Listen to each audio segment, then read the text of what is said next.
ngayon? Okay naman, masaya naman kami yung magkasama. Patibay naman ang patibay.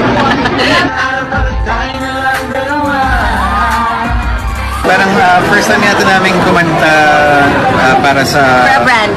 Yes. So thank you, Shocking, for making this happen. I'm sure marami sila napasaya. Kumusta po yung feeling? Anong naramdaman niyo? Siyempre masaya, siyempre excited, and naramdaman talaga namin ang holiday experience. Ako parang it's a perfect time to jumpstart the holiday season, and I'm happy na first Christmas tree actually na nakita ko for the year and the light up, so it's a very happy and warm feeling. Speaking of projects po, ano pong update sa upcoming movie mo? Nasaan na po kayo ng process and kamusta po yung flow?